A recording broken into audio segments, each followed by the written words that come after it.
I'm Sarah, welcome back to my channel. I'm so glad we can hang out again today. Today, seeing as I'm currently neck deep in revisions for Escape From Mathebos, I thought it would be a good idea to kind of go in depth in my revision process for this novel and what I'm doing in order to get it ready for my line editor. And so yeah, I'm just going to delve into that today and let you guys know what my revision process looks like, and hopefully you can get some insight into that and see if there's anything that you might want to take from it and apply to your own revision process and all that good stuff. It is a 7-step process, though some of them kind of overlap a little bit, but they are kind of 7 distinct steps. And this is kind of a new system, I guess, or at least a new process for this novel. It's what's working for my timeline and what I need to have happen for this novel. My revision process looks different for each one, depending on what the story needs, how in-depth the revisions are. But this one, these were the steps that I needed to take in order to get it cleaned up. So once I had the finished first draft, I went ahead and sent it to my alpha reader / critique partner, Helena, who is the person I co-wrote the Pirate Hunter Chronicles. She's, we've been best friends since we were young children, and she's seen pretty much every first draft I've ever written. So I feel comfortable sending it to her as a first draft because she's very good at seeing my vision and overlooking the first draftiness of a novel. Normally I would have preferred to do a round of revisions prior to getting feedback. Like, I probably would have still sent the first draft to her, but I would have preferred like doing another round of revisions before I started getting feedback, but because of the timeline that we had set for the publication, I did not have time for that. So instead I just went right ahead, did the alpha read, and she gave me her general feedback. We were working mostly on overall like world building, character development type things. So it's very like broad but general developmental edits to just make sure things started to make sense, such as like the entire point of the book is this disease, this blue death that is suffocating people. We needed to hash out what that looked like, how that operated, how can we describe it best, stuff like that. So everything that we worked on during that alpha read was very broad and very basic. So when she finished her alpha read, she gave me her feedback, and then I started working on figuring out where those details needed to be woven into the story. And that led me into step 2, which was my first round of revisions. I went through the entire draft to incorporate these different world building things, as well as making sure my prose was the way I wanted it to be like, and also developing some of the characters. And so I was fairly happy with how that turned out. That took me maybe a month or 2. And then once I was done with that, I went ahead and sent it to my beta readers. And this time I was asking them to focus more on the in-depth developmental stuff. So like, did the characters, like, were they engaging enough? Was the role building, did that make sense? Descriptions, all that sort of stuff, like, did that work?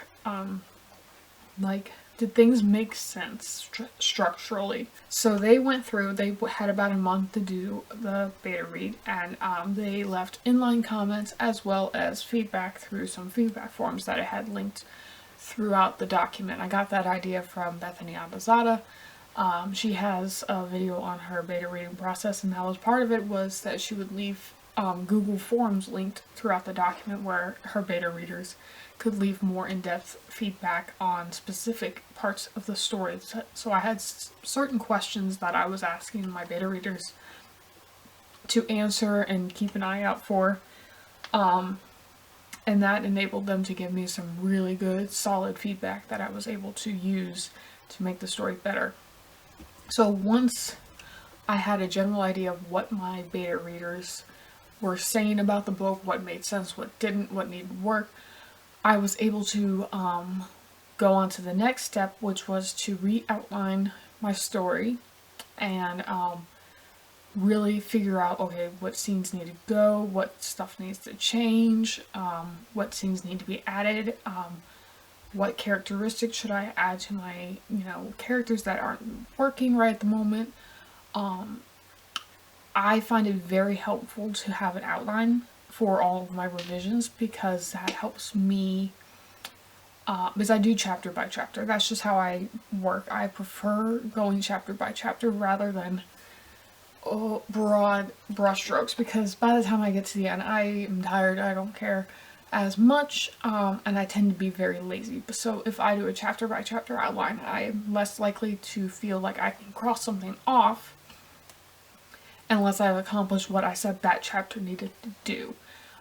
So it helps me best use my personality and make the story the best it can be without